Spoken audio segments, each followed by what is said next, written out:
आपकी training complete हो गई? Sorry sir. आपकी ट्रेनिंग कंप्लीट हो गई? जी जी सर, जी सर। एग्जाम दे दिया कि अभी देना है? सर सेकंड अटेम्प्ट है। फर्स्ट अटेम्प्ट में नहीं हुआ तो सेकंड अटेम्प्ट है अभी। ओके। आपका क्या ख्याल है कि फर्स्ट अटेम्प्ट में क्यों नहीं हुआ था आपका? Where did you go wrong? Sir sir मेरी प्रिपरेशन, मतलब सर मैं जस्टिफाई नहीं कर पा रही थी सर। मतलब मेरी प्रिपरेशन ठीक नहीं थी। प्रिपरेशन आपकी थ्योरी के पॉइंट ऑफ व्यू से कि प्रैक्टिस के पॉइंट ऑफ व्यू से कि क्लिनिकल केस के पॉइंट ऑफ व्यू से? सर क्लिनिकल केस के व्यू से मैं वहाँ पे जस्टिफाई नहीं कर, मैं थ्योरी मतलब मैंने पढ़ी हुई थी, लेकिन मैं जस्टिफाई नहीं कर पा रही थी वहाँ पे जो क्वेश्चंस मुझसे पूछ रहे थे, तो उस लिहाज से मैंने प्रैक्टिस नहीं की थी। ओके, टोक्स पास थे आपके? जी सर, अल्हम्दुलिल्लाह वो पास थे। चलो, अब कब दोबारा कब देना? ये जो भी नेक्स्ट सर वीक में? जी जी सर, उसमें। ओके। चलो, I think we should start before हम दोबारा कर। Yes sir. चलो बेटा, बिस्मिल्लाह करो। Sir Farzana, 34 years of age, wife of Lukman, 36 years of age, educated till BA, housewife, resident of Kodli, lives at a distance of 30 minutes from the Index Hospital. She is admitted here through outpatient department on 3rd November 2021. My patient is married for last 11 years. It is the first consanguineous marriage of both partners. She is Gravida 4, Para 1 with 2 abortion, alive none. Her last child born is 10 years ago through normal vaginal delivery, and her last miscarriage is 11 months ago. Her last menstrual period was on 15th April 2021, making her period of gestation to be 30 plus 2 weeks and expected date of delivery on 21st June 2021. My patient, January, sorry, 21st January 2020. My patient is admitted with a gestational amenorrhea of 30 plus 2 weeks for the evaluation and management of the deranged sugar profile and increased liquor around the baby diagnosed on ultrasound. She is diagnosed case of the diabetes mellitus from last 5 years. She was diagnosed when she had symptoms for which she went to the nearby hospital where her blood sugar was checked. It was found to be raised. She was given some medication. Name and dose is not remembered by her. She used to take it with a poor compliance. About 1 month before her pregnancy, she was started on an injection insulin due to the poor control of the blood glucose level. However, an organ evaluation and preconception counseling was never done. She conceived through ovulation induction, confirmed her pregnancy with urine pregnancy test when she was 4 days overdue. She went to the nearby hospital where ultrasound was performed and she was told about the single alive fetus. Folic acid was prescribed, which she took with a good compliance. Blood pressure was also checked. It was within normal limit. Her blood and urine investigation were carried out. Her blood sugar was deranged at that time. So the dose of the insulin was increased from 12 units to the 16 units, along with the dietary and lifestyle modification. She was also told about the sign and symptoms of the hypoglycemia, treatment of it, self-monitoring of the blood glucose level, storage of the insulin, and how to inject it. She was also started on tablet Loprin. There is no history of excessive nausea, vomiting, fever, flu, jaundice, rash, bleeding, or discharge per vagina. Her second antenatal visit was in the 4th month of the pregnancy. Since then, she had regular antenatal visit. She felt quickening at the 5th month of the gestation. An anomaly scan was done at the 5th month of the gestation, which was reassuring. She took iron and calcium with the poor compliance due to the epigastric discomfort. At each antenatal visit, her blood pressure was checked and it was within normal limit. She does not give any complaint of headache, blurring of vision, excessive epigastric discomfort, excessive swelling of the leg. She is vaccinated against tetanus.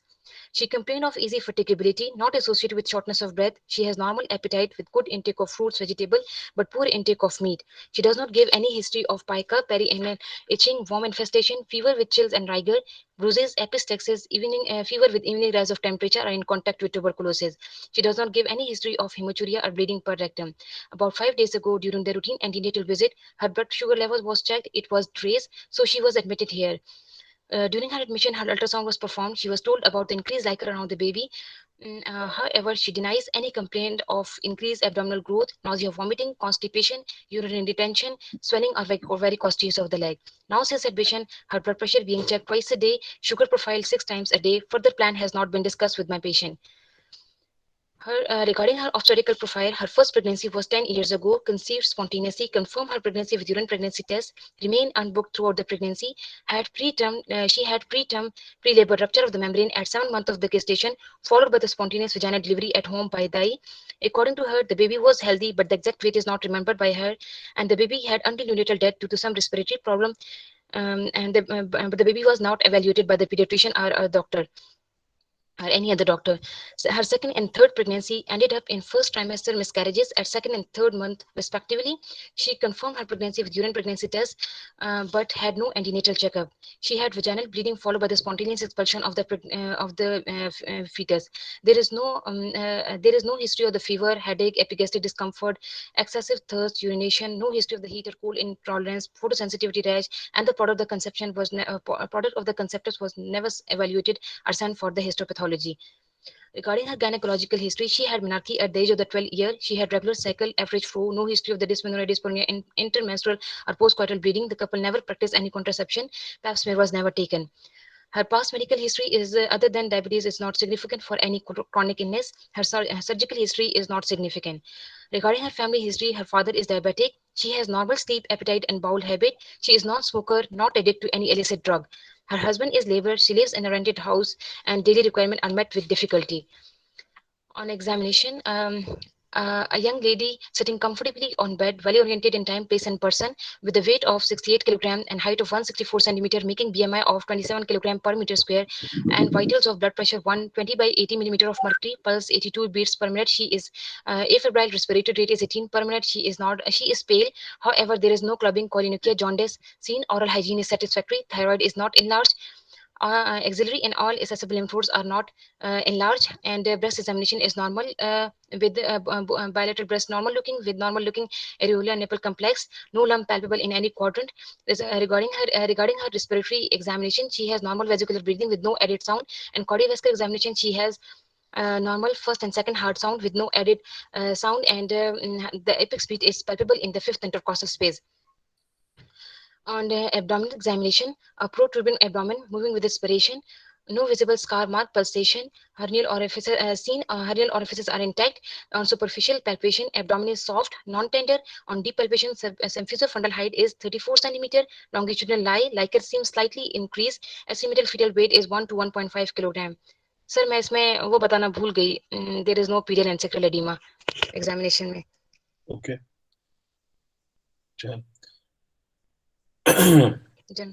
Can you summarize your case? Yes, sir. 34 years of age, Gavra 4, Para 1, with 2 abortion, and alive none. Last child born is 10 years ago through normal vaginal delivery, and last miscarriage is 11 months ago. Presented with gestational amenorrhea of 30 plus 2 weeks for the value with a known diabetes and deranged sugar profile and polyhydramnios, diagnosed on ultrasound. On examination, she is pale, and symphysiofundal height on inspection, abdominal protuberant abdomen with the respiration, no visible scar mark pulsation seen, hernial orifices are intact, and superficial palpation, abdomen is soft, non-tender. On deep palpation, symphysiofundal height is 34 centimeter, longitudinal lichens seems slightly increased. Estimated fetal weight is 1 to 1.5 kilogram. On sir investigation भी बता दूं जो summary वाली. जी बता दीजिए. On investigation, hemoglobin is 8.6 gram per deciliter, and her sir 6 level sugar profile. Sir अब सारी investigation बता दूं या समरी पॉइंट ऑफ व्यू से इन्वेस्टिगेशन बताऊं? सॉरी, किस पॉइंट ऑफ व्यू से? Sir summary point of view से इन्वेस्टिगेशन बताऊं क्योंकि मैंने इन्वेस्टिगेशन तो अभी नहीं complete investigation. Yes, sir. Sir, her blood group is O positive. Her hemoglobin is 8.6 gram per deciliter, and red cell indices including MCV, MCH, and MCHC all are decreased. Her peripheral smear and serum ferritin were awaited, and total leukocyte count is 8,000. Platelets for 164. Her urine examination for microscopy and biochemistry was normal. Hepatitis B surface antigen, anti-HCV antibodies, and COVID PCR were negative. And sir, her liver function test and renal function test were also within normal limit. And regarding her 6 level sugar profile, her fasting was 102 milligram per deciliter, and post breakfast was 152, pre lunch was 98, and post lunch was 173, and pre dinner was 114, and post dinner was 202 milligram per deciliter.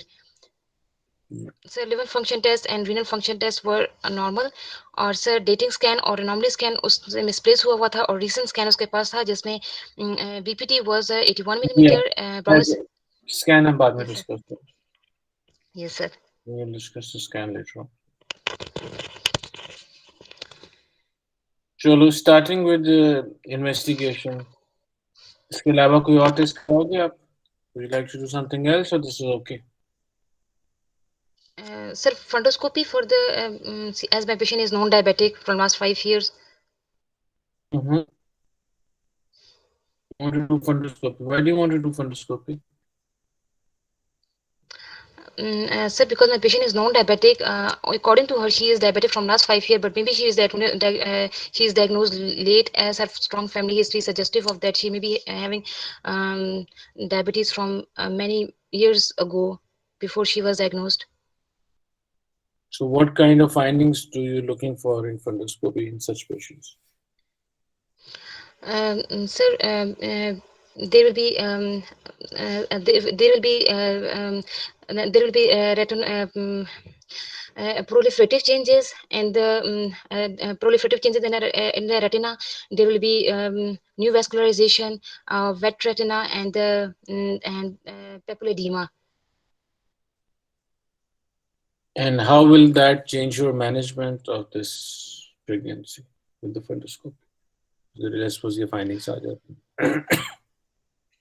Sir, sir, she has never been evaluated for this. She has never been evaluated for this for the an organ evaluation. And if the retinopathy is progressive, increasing through the pregnancy, it can be.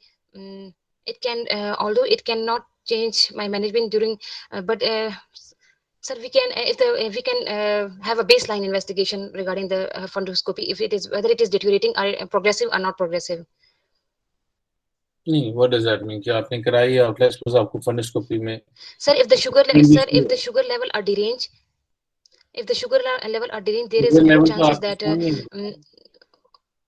Sugar levels आपके yes sir, सामने but है. her yes sir. My question is very simple. पहले मेरी बात सुन लो please.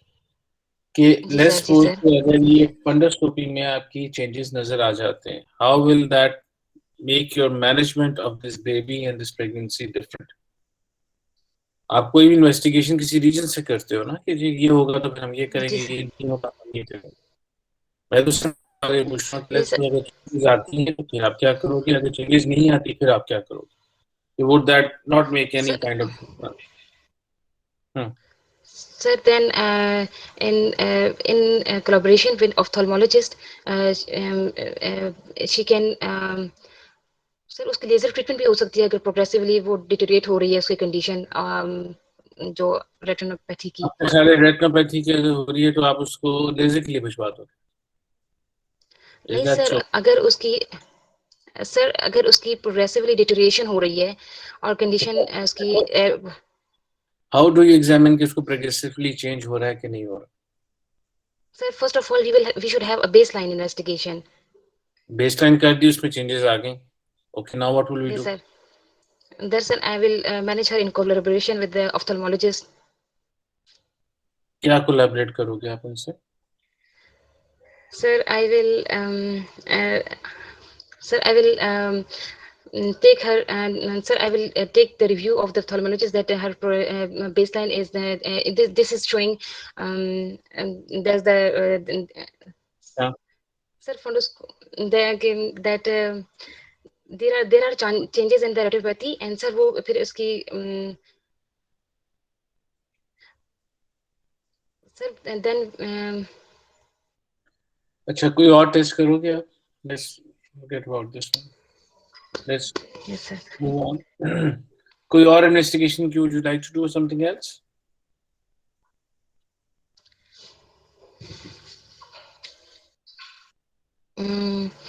What is the role of these LFTs and RFTs in this case? Sir, LFTs and RFTs, sir, sir, my patient has never been, she has never been investigated for the liver function. Her liver function test and renal function test had never been evaluated and never have been done. That's why I'm going from these for these because my patient is non-diabetic and I have to do. You are telling me that any patient who comes to you in obstetrics gynecology, आप उन सब के Yes. फिर baseline LFTs and RFTs कराते हो? नहीं sir, जो sir जिनमें सर मैं patient is non diabetic in point of view that sir उस पॉइंट ऑफ व्यू से मैं उसको करवा रही हूँ because she is non diabetic from last 5 years and her an organ evaluation has never been done. That's why I'm going for this investigation. Okay. अगर let's suppose ये diabetic ना होती फिर भी करवाते आप? Would you go sir on? फिर sir अगर उसे कोई मोर्बिड कंडीशन ना होती तो फिर एलएफटीज और आरएफटीज ना करवाते. Okay. और कोई investigations?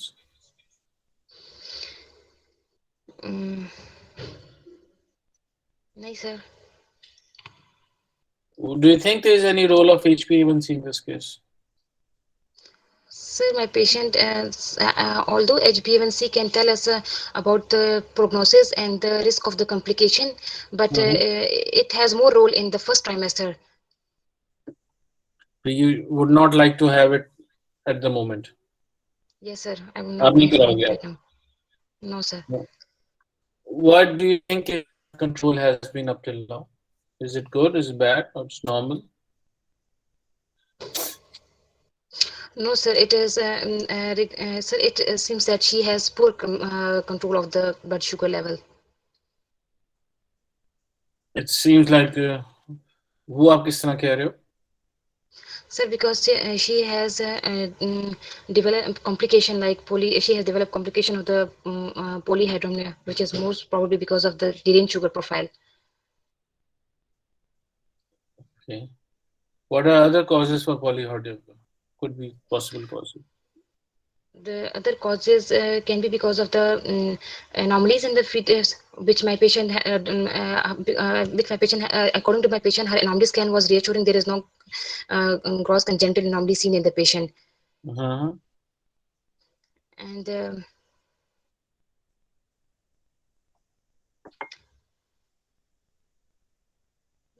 other most common cause is because of the congenital anomalies in the fetus, like duodenal and esophageal atresia. Okay, जो Renal problem.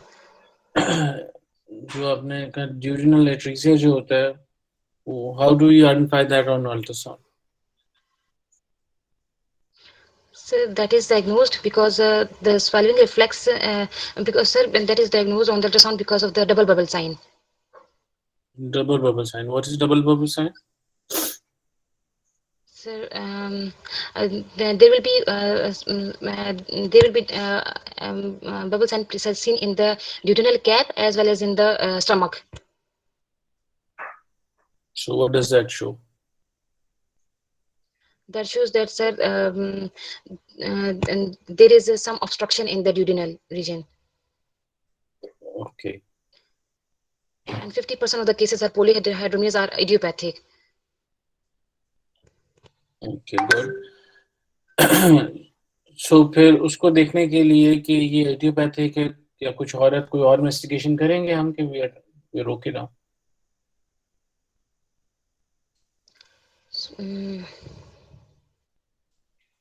इस केस में अभी सर इस केस में तो she remain according to my patient she remain poor compliant to her medication and तो sir इस case में तो मैं नहीं करूंगी, इसका तो मुझे deranged sugar profile ही लग रहा है cause of the polyhydramnios.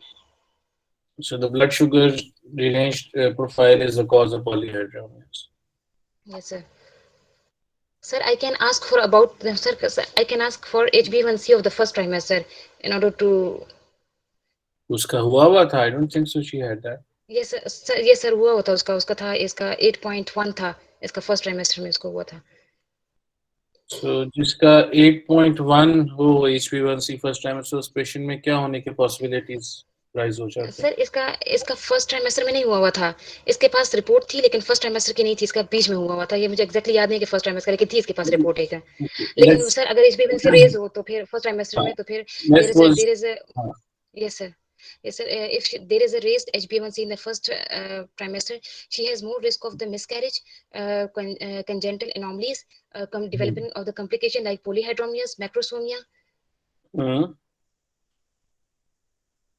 कुछ और? These are the complication.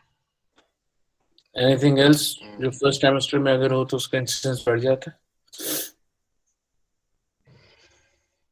Miscarriage तो उसका हुआ नहीं sir क्योंकि ब्लड प्रेशर यहाँ तक पहुंच गई 30 वीक्स तक। yes, a miscarriage, congenital anomaly, polyhydramnios, macrosomia, and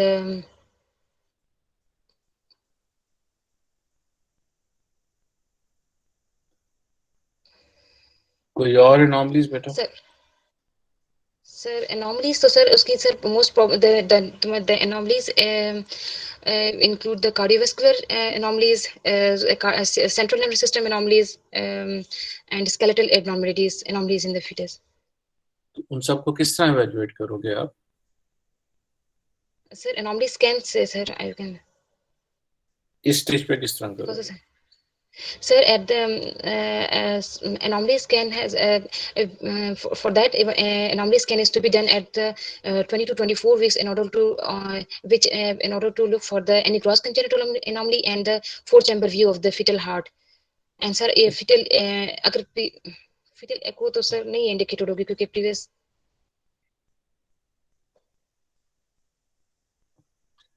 okay, what do you think कि इसकी जो HbA26 है उसके लिए what will you like to do? 8.6 sir hemoglobin sir sir the reason for this much decreased level of the hemoglobin is because of her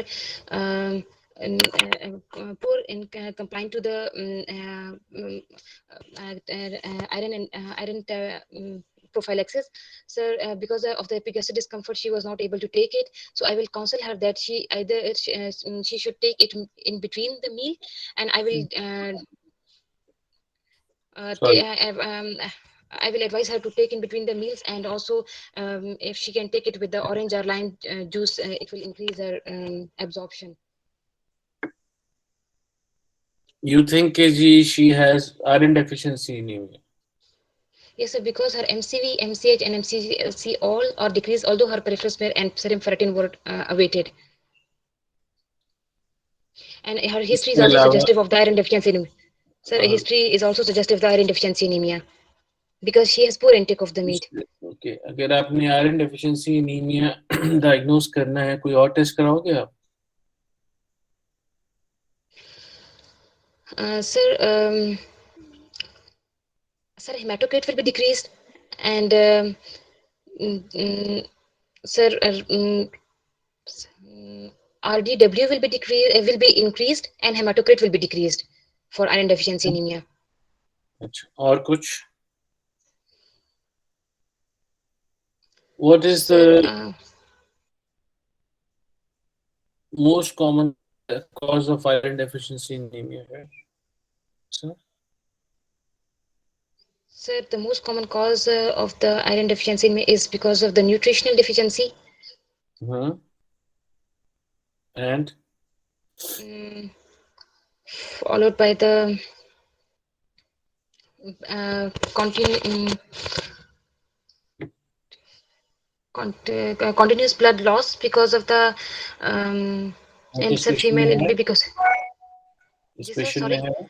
इस patient में है? इस नो सर इस पेशेंट में तो नहीं है blood loss, is because of the So what do you think is the cause of it? आपने कहा nutrition deficiency, कुछ और हो सकता है? Sir for iron deficiency anaemia. But we talking about this patient ना, हमने आपने कहा कि जिसको iron deficiency anemia है. यस सर सर इसको सर इस sir her diet is poor in the meat and she did not take any iron prophylaxis, हम that's why she investigation is की having बात iron कर रहे deficiency. हैं, हम इन्वेस्टिगेशन की भी बात कर रहे हैं. यस सर यस सर यानी कोई इन्वेस्टिगेशन है जिसमें कोई और इसको प्रूव करती है कि जिसको आयरन डेफिशिएंसी नहीं है, या उसे कंफर्म करने के लिए?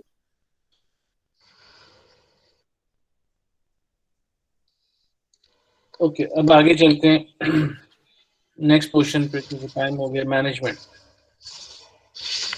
तो नाउ जो अल्ट्रासाउंड है इसकी रिपोर्ट मुझे आप बता दो।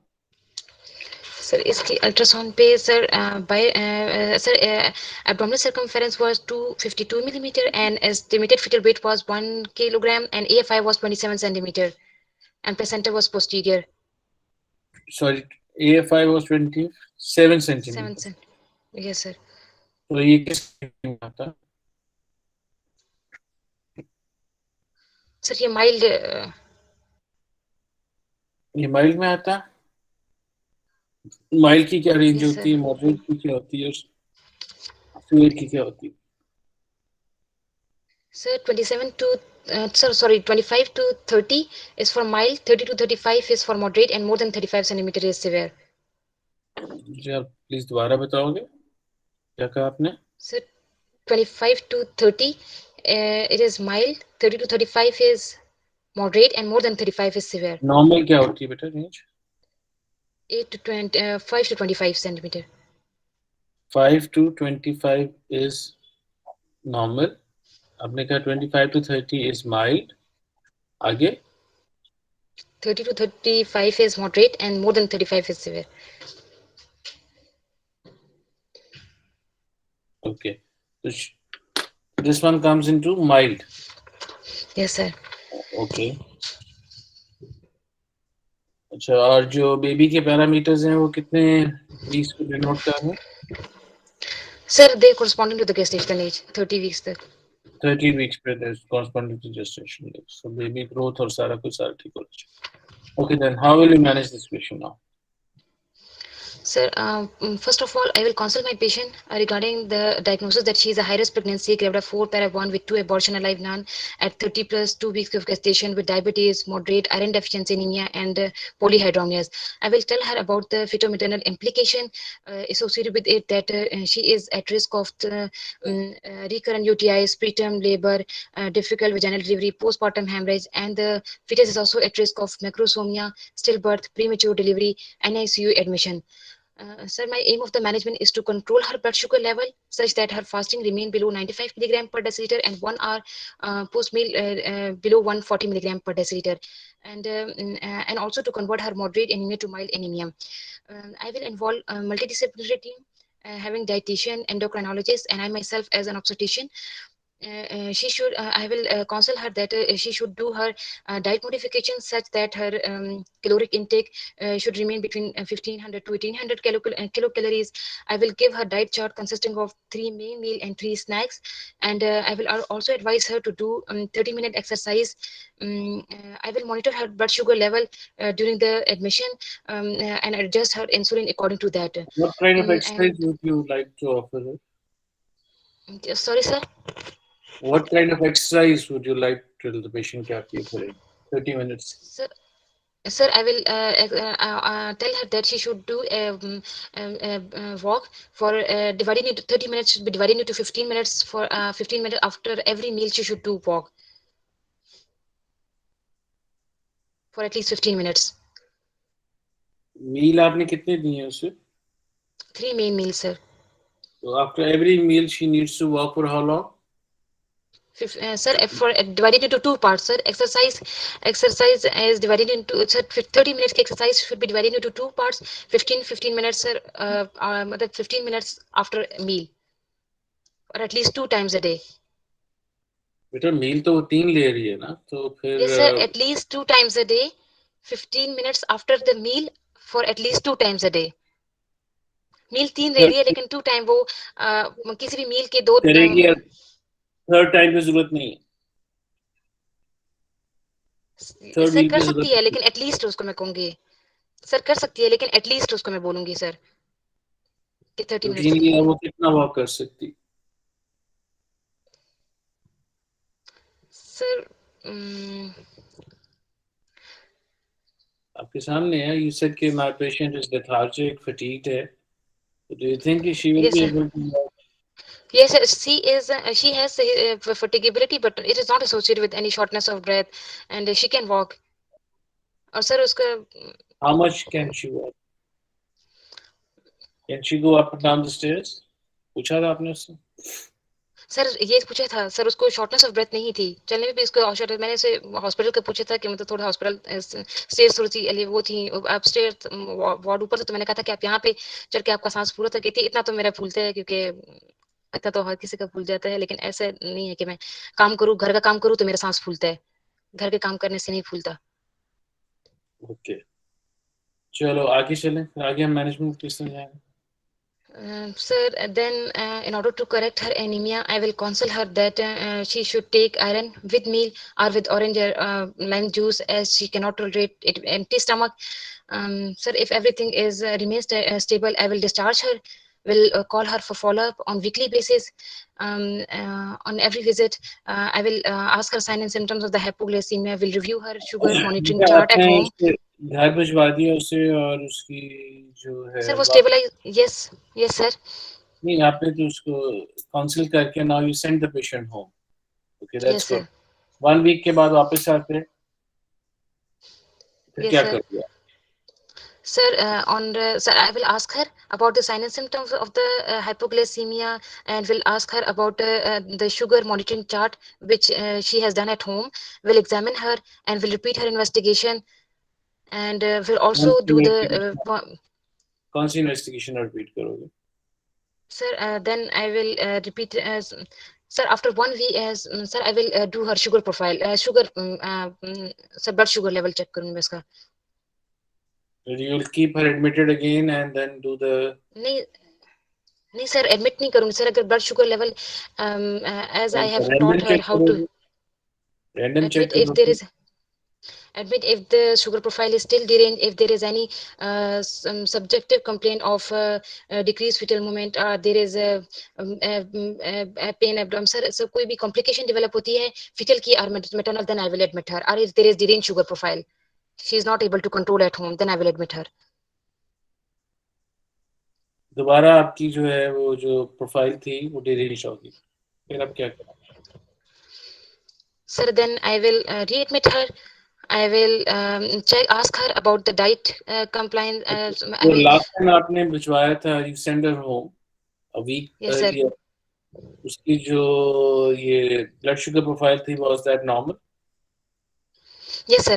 Once she has stabilized at the hospital, then उसकी normal हो गई थी, फिर मैंने उसको घर नहीं, भिजवाया था. इसकी आपने तो कहा कि जी मैं इसको सिर्फ एनीमिया के लिए कुछ लाइम जूस दे दूंगी, उसके बाद मैं घर भिजवा दूंगी। जो लास्ट टाइम जब इसकी ब्लड शुगर थी, जब ने Yes, भिजवाया sir. Normal? Sir, it was sir, yes, sir, उसकी abnormal थी, sir, उसके लिए तो मैं उसको hospital में management में sir उसकी शुगर सर वो उसको मैं इंक्रीज करूंगी सर, उसकी इंसुलिन लेवल। वो तो आपने मुझे बताया ही नहीं, आपने तो घर भिजवा दिया पेशेंट को। नहीं सर, जी जी सर, सॉरी जी, सर, जब वो स्टेबल होगी तब मैं उसे मॉनिटरिंग जब नॉर्मल होगी तब मैं उसे घर भेजूंगी, अदरवाइज नहीं भेजूंगी सर उसे। स्टेबल कैसे करोगे? जो आपकी वैल्यूज आ गई, लेट्स सपोज ये 102 फास्टिंग है और 152 है, फिर 200 एंड समथिंग है, तो इसको किस तरह नॉर्मलाइज करोगे आप? How will you sir normalise? इसको Sir, first of all, I will ask her about the diet, what she has eaten in her diet. If she has not eaten the high glycemic food in the diet, then I will increase the dose. So 24. Then I will increase the dose, such that for every 10 milligram rise of the blood sugar level, I will increase 1 unit of the. Sir, इसमें मैं 2 units increase करूँगी. Almost 10 to 20 milligram ज़्यादा आ रही है, तो मैं अगर diet वो नॉर्मल ले रही है, लो ग्लाइसेमिक इंडेक्स वाली ले रही है, तो फिर मैं 2 units इंक्रीज करूंगी इसकी इंसुलिन। ओके, लेट्स सपोज कि कंट्रोल हो जाती है, आपने दोबारा घर भिजवा दिया, फिर क्या करो? आप घर भिजवा दिए सर, जब I will call her follow up on weekly visit. और हर वीकली विजिट में what do you like to do? Sir, I will ask her about how the about the diet compliance. Will ask her about the sign and symptoms of hypoglycemia, and will recheck her sugar monitoring chart done at home, and then will examine her, and then will sir investigation करूँगी, और fetal growth chart every fortnightly basis. घर पे sugar कैसे वो check करेगी? Sir उसको आता था, उसके पास ग्लूकोमीटर था, उसको पहले से बताया हुआ था, उसके पास ग्लूकोमीटर था और वो चेक कर सकती थी शुगर अपना। मैं उसको सिर्फ चार्ट समझाऊंगी कि ये मॉनिटर करनी है इस तरह, सर वो समझा के भिजवाऊंगी उसे। So let's suppose कि वो भी normal आ जाता है फिर. Sir, if everything is normal, then I will if everything, then I will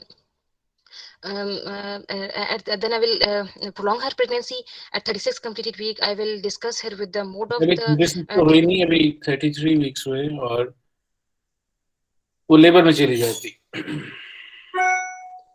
What will you do?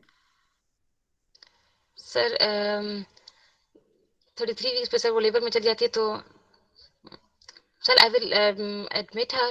I will rule out the cause for the preterm labor, and then I will administer her corticosteroids, and will monitor the mother and fetus, and How will you monitor the mother and fetus? sir, I will sir, I will look for the palpable uterine monitoring of the palpable uterine contractions. Then I will monitor the vitals, and then I will administer corticosteroids. And for fetus, I will do CTG twice a day, and so I will rule out the cause for which she has gone into the preterm labor. It may be because of the infection or UTI or vaginal जो भी sir infect कॉलो को.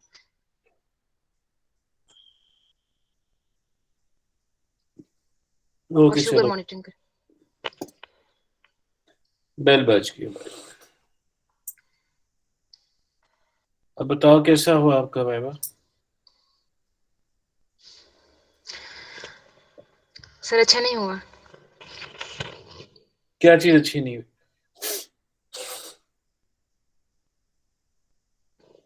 Sir, management. Management. And why do you think कि management आपकी ठीक नहीं हुई? Sir, haphazard थी. Okay, मुझे आप ये बताओ बेटा, जी सर. इसमें पेशेंट में प्रॉब्लम्स क्या क्या थे? सर पेशेंट में प्रॉब्लम सर उसकी रिस्क फैक्टर सर उसकी एज थी, उसके प्रीवियस बैड ऑब्स्टेटिकल आउटकम थी, और डायबिटीज, एनीमिया एंड पोलीहाइड्रोमियाज. ये जो आपने कहा कि बैड ऑब्स्टेटिकल आउटकम था, वो why was do you think why was that? Sir it was sir my patient poor compliant थी सर. वो hospital she had never checked her up in that in those pregnancies. Sir poor antenatal उसका वो थी नहीं, वो तो antenatal checkup नहीं हाँ करवाया हो था. गया ना, तो इस दफा जब आया तो फिर उसमें, लेकिन उसकी वजह से हुआ क्या उसे? Sir delay what sir happened उसकी टू? Sir she was known diabetic, and compliance उसकी अच्छी नहीं थी, सही नहीं थी. तो sir that was a problem with her. नहीं, आप मेरा क्वेश्चन नहीं समझ रहे. जी सर. जब कंप्लायंस अच्छी नहीं थी तो क्या हुआ था?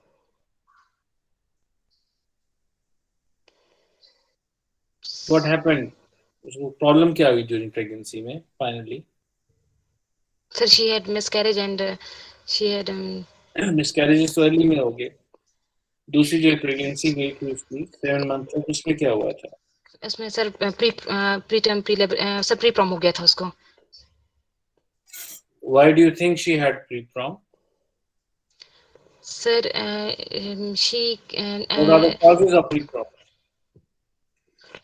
sir the causes of the pre-prom can be because in her case it can be because of the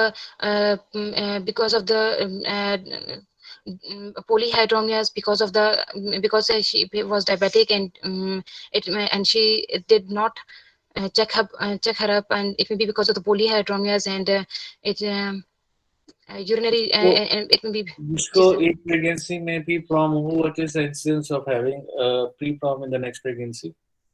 Sir 10%. 10% होता है. Yes sir, 10 to 15%. Yes sir. थोड़ा सा ज्यादा कर लो.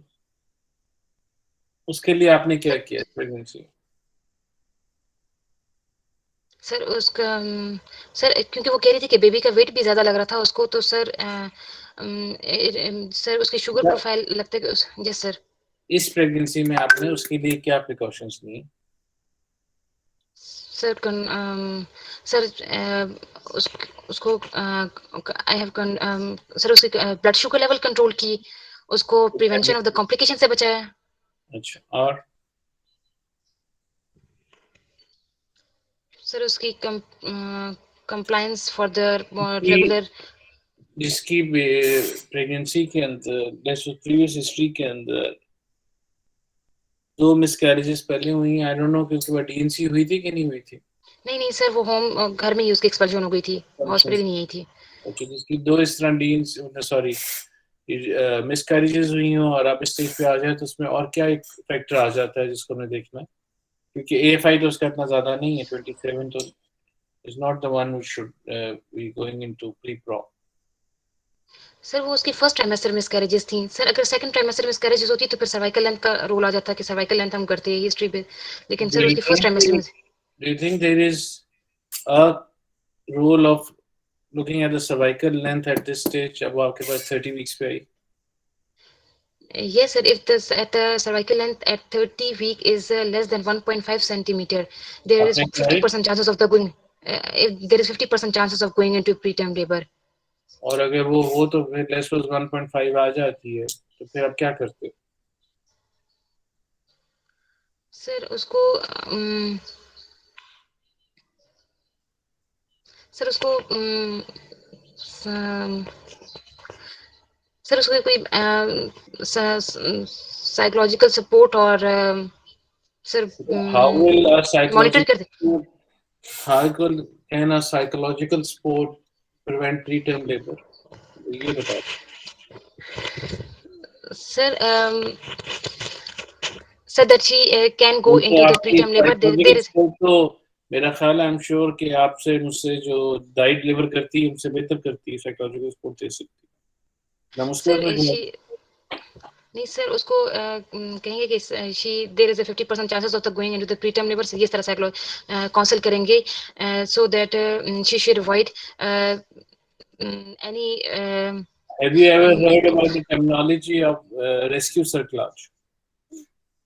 यस सर, रेस्क्यू सर्कलाज सर, लेकिन वो तो जब रेस्क्यू सर्कलाज, यस सर रेस्क्यू सर्कलाज, लेकिन सर वो तो अगर लेबर में चली जाती है, मोर देन 4 सेंटीमीटर डायलिटेशन हो जाती है, तब उसको अप्लाई करते हैं सर। ये आपको किसने कहा है कि जब रेस्क्यू सर्कलाज जो है 4 सेंटीमीटर में सर्कलाज लग सकता है?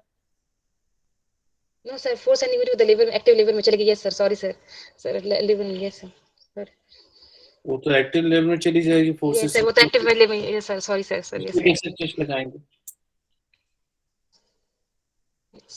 यस सर, फिर नहीं लगे सर, सॉरी सर, And वो मैं गलती can हो we गई। put rescue cerclage at 30 weeks? ये कब तक लगा सकते हैं? सर 28 वीक्स तक। Why not after 28 weeks?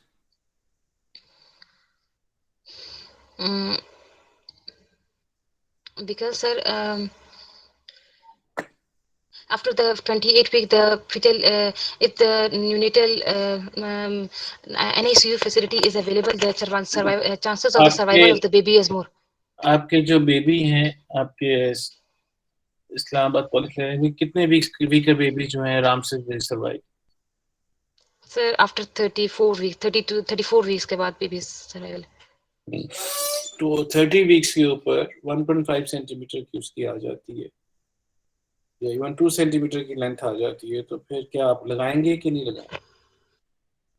Sir sir दोनों पेशेंट को काउंसिल करेंगे कि अगर वो लगाती है तो there is chances that her pregnancy will be prolong for about 6 to 7 weeks, but she can also, sir वो शिफा इंटरनेशनल हॉस्पिटल की NICU फैसिलिटी जो वहाँ पे वो सही है, तो वो भी काउंसिल कर सकते हैं कि she can go into the NICU where the chances of the survival of the baby is more. देखो बेटा, बात बड़ी सिंपल सी, वो आपने इन यूट्रो की ट्रांसफर चलो बात कर ली, दैट इज गुड कि हम शिफा भिजवा देंगे अगर वो अफोर्डिंग हो। वहाँ पे तो पैसे इतने लेते हैं कि क्या शी कैन अफोर्ड दैट, जो पहले इस तरह की पेशेंट है। द वो सर क्वेश्चन डिस्कस इज, करेंगे अगर। Yes sir, yes sir, yes sir. और उसके चार्जेस और वो सारी चीजें आपने डिस्कस शुरू कर दी। शिफा तो doesn't do a free charity, I don't no कि कितना यस करता है सर। कितना नहीं करता, लेकिन माय क्वेश्चन इज दैट कि आपने कहा कि जी 28 वीक्स के बाद नहीं लगाते।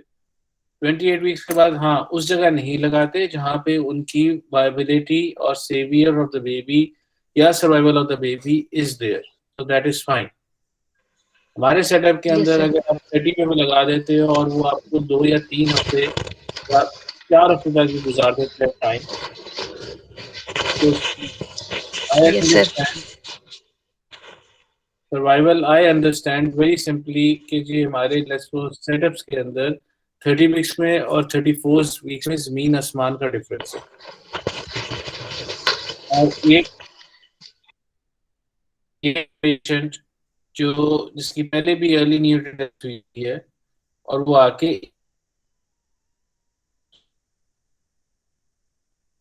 है, तो we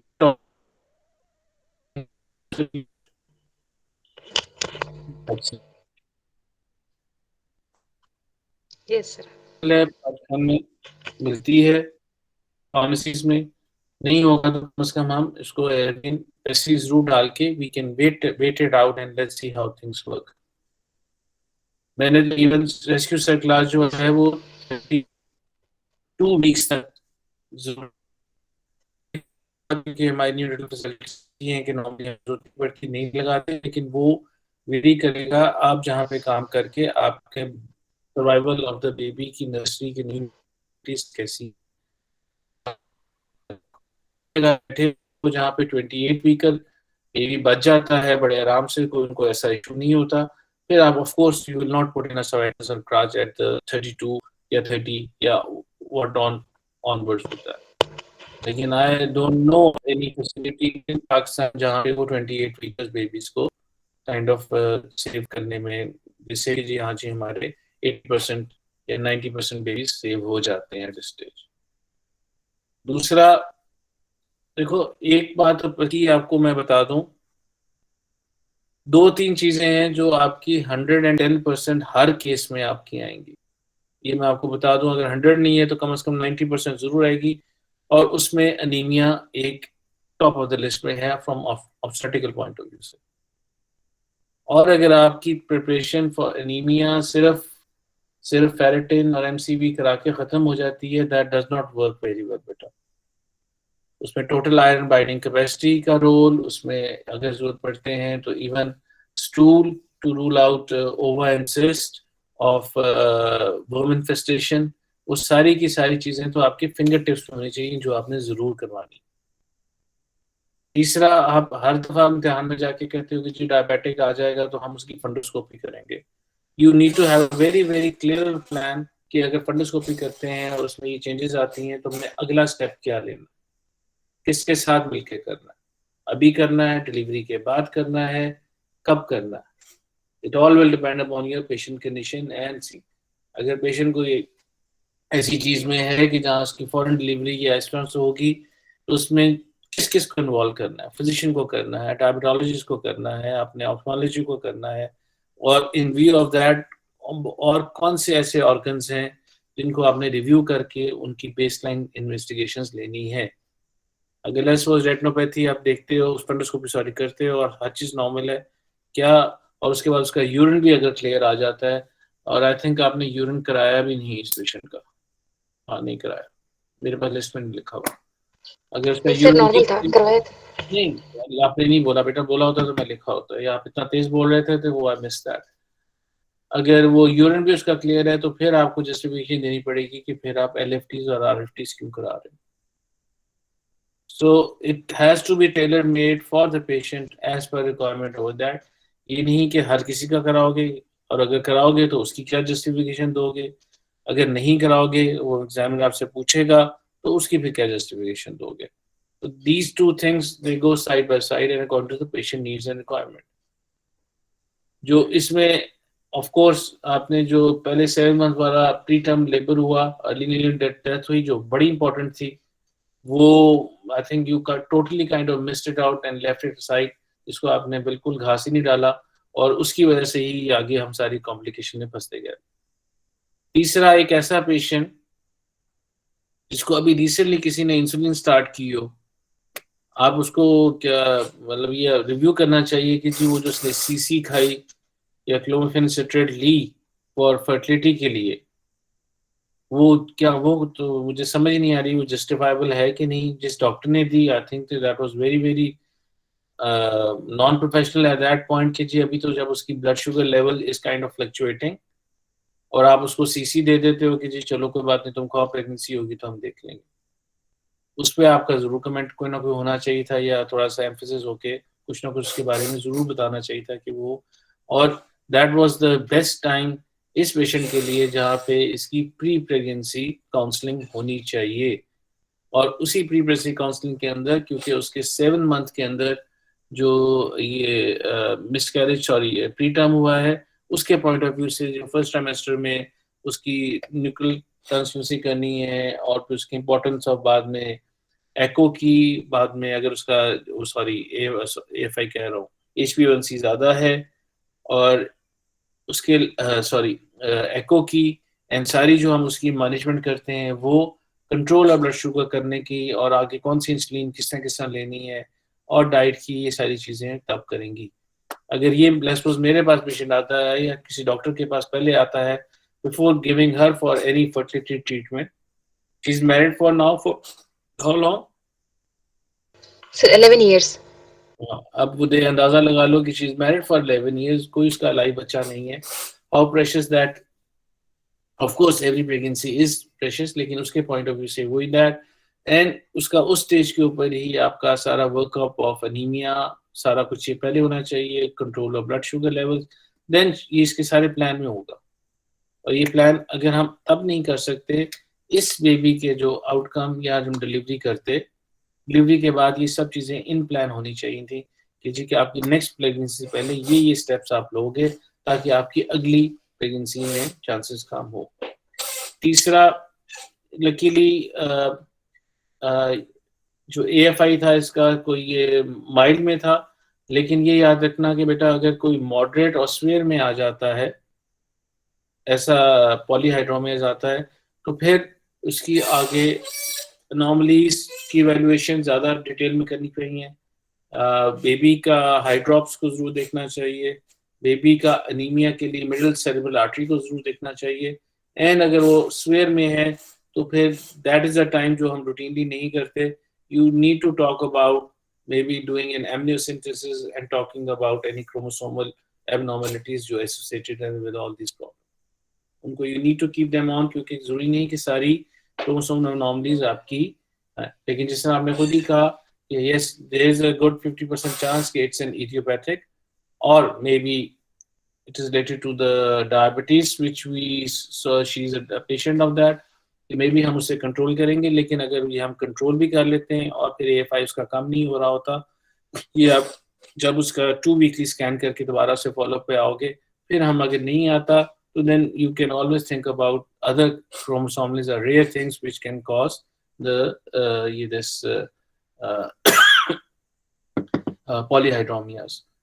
luckily her blood group was O positive, अगर ये नेगेटिव होता तो फिर इस वायवे के अंदर आपसे वो क्या कहते हैं वो हाइड्रॉप्स एंड RH इनकम्पेटिबिलिटी की उसकी बात भी जरूर होनी चाहिए थी। But you need to go back, number 1 anaemia तो आना ही आना है आपके ऑलमोस्ट हर पेशेंट में, वो तो आपकी हर चीज़ में फिंगर टिप पे जरूर होना चाहिए कि जी उससे पहले पहले हम क्या करेंगे।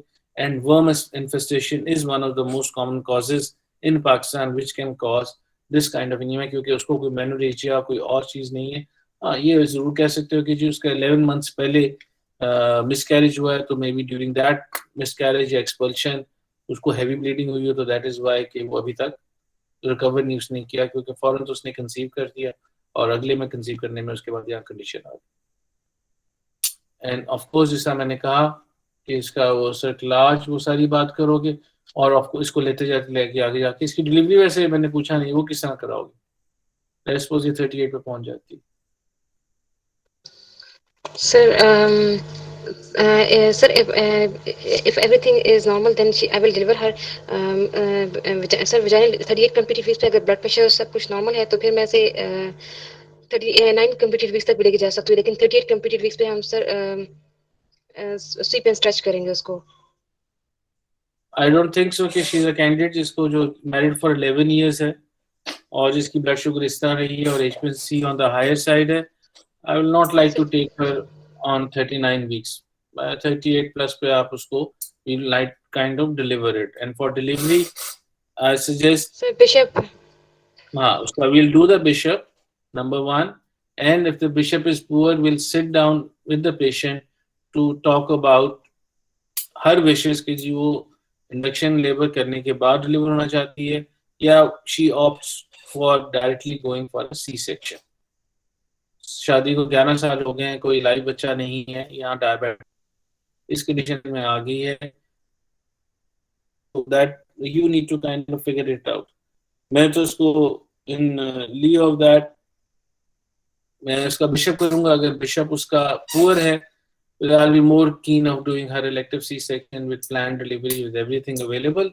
पर अगर उसका बिशप is good enough तो फिर yes induction and then delivery का पैटर्न, लेकिन उस जगह पे होगी जहाँ पे इसकी कंटिन्यूस मॉनिटरिंग होगी, 1-to-1 मॉनिटरिंग होगी एंड इसको आप करके देखोगे.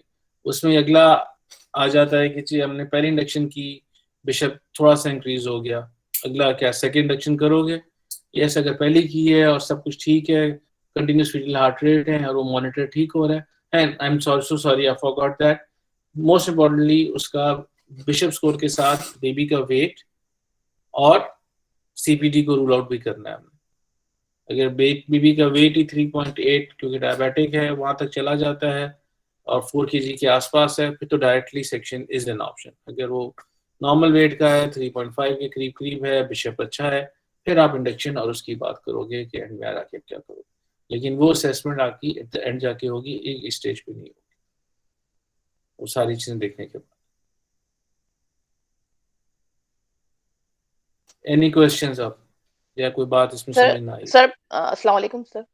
सर मुझे वालेकुम. फंडोस्कोपी के बारे में पूछना है कि फंडोस्कोपी पे कि हमें जो रेटिनोपैथी के 4 स्टेजेस होती हैं, अगर हाँ हमें जी. कोई भी स्टेज मिल जाती तो वो हमारे मैनेजमेंट पे क्या इफेक्ट करेगी, और ये अदर मतलब ऑर्गन जैसे कहते हैं कि रेटिनल जो है वो रिफ्लेक्ट करती है रीनल स्टेटस को.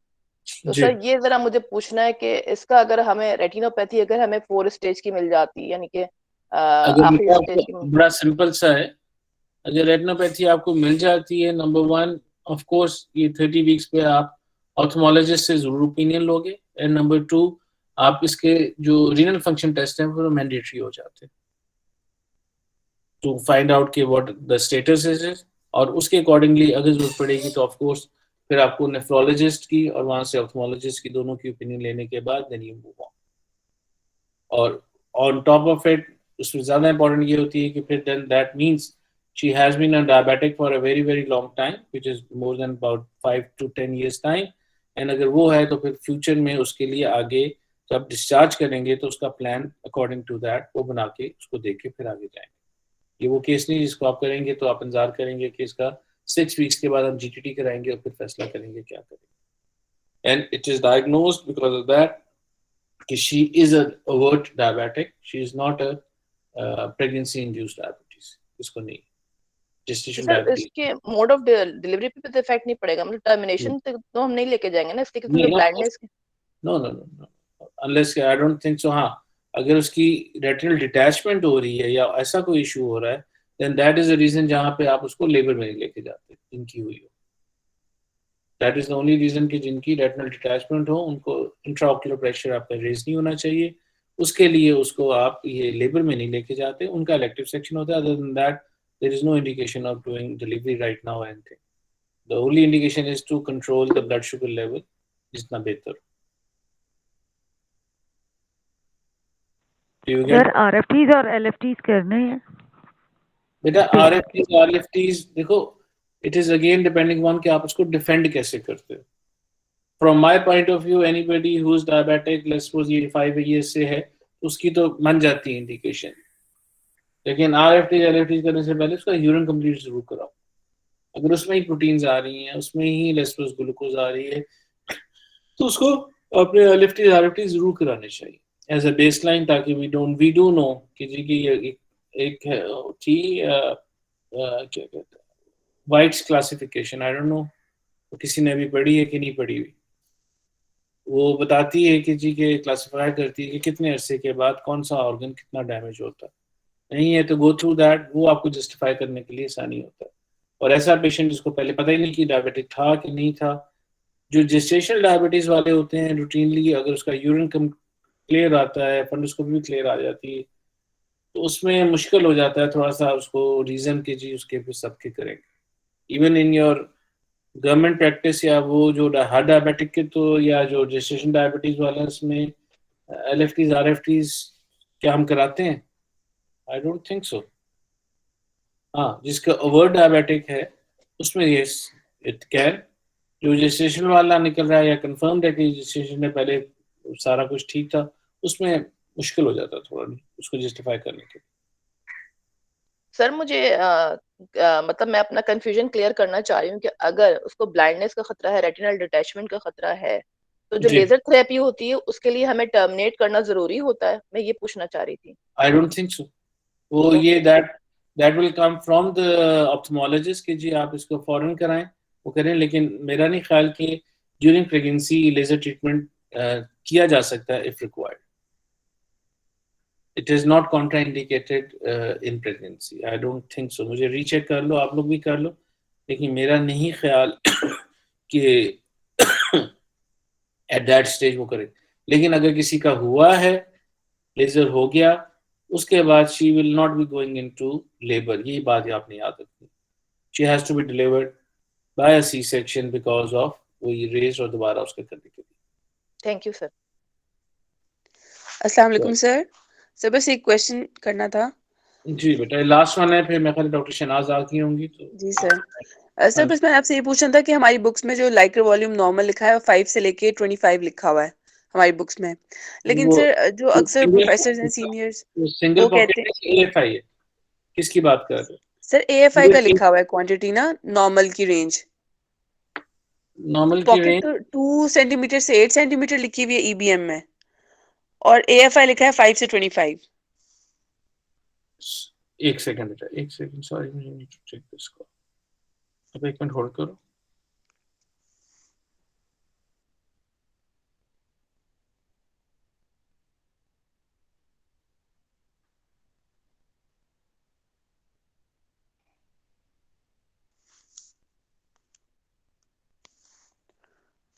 हेलो, एक मिनट जस्ट होल्ड ऑन, मैं एक मैसेज करूं, मैं I will just come back to you, एक सेकंड। जी